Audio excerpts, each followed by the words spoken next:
పశ్యైతాం పాండుపుత్రాన మాచార్య మహతీం చమూం వీఢాం ద్రుపదపుత్రేణ తవ శిష్యేన ధీమత.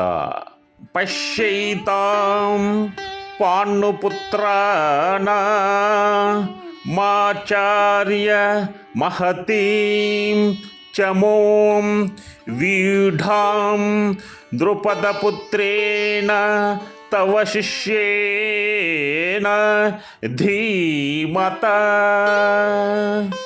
ద్రోణాచార్యుని దగ్గరికి వెళ్ళి దుర్యోధనుడు ఈ విధంగా చెప్తున్నాడు, ఓ గురువర్య, బుద్ధిశాలి మీరు.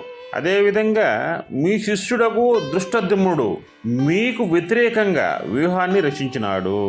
పాండవుల యొక్క ఈ గొప్ప సైన్యం చూడండి ఒకసారి అని ఆయనతో ఈయన అలా సంబోధించాడు. ఇక్కడ రారాజు అనేటువంటి దుర్యోధనుడు యొక్క రాజకీయ చిత్రత చూడండి, ఎంత ప్లాన్డ్గా వెళ్ళాడు.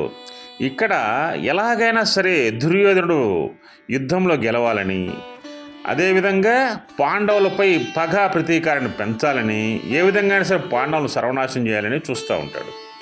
ఇక్కడ ఇంకోటి ఉంది, ద్రోణాచార్యుడు పాండవులపై కోపం ఎందుకు అనేది చాలామందికి తెలియదు. ఎందుకు ఉందో కోపం నేను చెప్తానండి.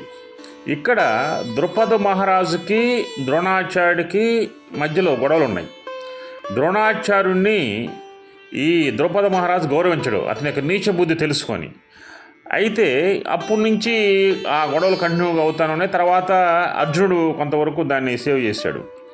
అయితే ఇక్కడ ఆలోచించాల్సింది ఏంటంటే, ద్రౌపదిని యొక్క కూతురే ద్రౌపది కాబట్టి, ద్రౌపది పాండవ పక్షం ఉంది కాబట్టి, ఆ మనసులో విపరీతమైనటువంటి శత్రుత్వాన్ని పెంచుకున్న ద్రోణాచార్యుడు ఏ విధంగా అయినా సరే ద్రౌపదిని పాండవులను చంపాలని కసితూనే ఉంటాడు. చాలామంది తెలియని విషయం ఏంటంటే, ద్రోణాచార్యుడు ఇద్దరు సమానంగా ఉంటాడు అంటారు, అది పచ్చి అబద్ధం. ద్రోణాచార్యుడు కూడా రాజకీయ చిత్రత ఉన్నాడు. రాజకీయంగా అతను ఏ విధంగా అయినా సరే సంకుచిత ఆలోచన ఉన్నటువంటి వాడు. కేవలం ద్రౌపద మహారాజు యొక్క కూతుర్ని పాండవులు చేసుకున్నారనే ఉద్దేశంతోనే పాండవులను సర్వనాశనం చేయాలని ఎవరు ద్రోణాచార్యుడు కోరుకుంటాడు. చాలామంది అనుకుంటాడు ద్రోణాచార్యుడు భీష్ముడు ఉన్నారు కదా, అసలు వాళ్ళు మాట్లాడచ్చు కదా అంటారు. ద్రోణాచార్యుడు గొప్పవాడు కదా అంటారు. ద్రోణాచార్యుడు గొప్పవాడు కదండి. ద్రోణాచార్యుడు గురువే కానీ కుటిల నీతిని ప్రదర్శించే గురువు అనమాట అతను. అందువల్ల ఏంటంటే, ఈ ద్రోణాచార్యుడి దగ్గరికి వెళ్ళి ద్రౌపదిని యొక్క కుమారుడు దృష్టద్యుమ్నుడు మహారాజు, అదేవిధంగా దృష్టుడు మహాయుద్ధ వీరుడు. ఆ యుద్ధ వీరుడు ఇంకోటి ఏంటంటే ద్రోణాచార్యుడు శిష్యుడు అతను కూడా.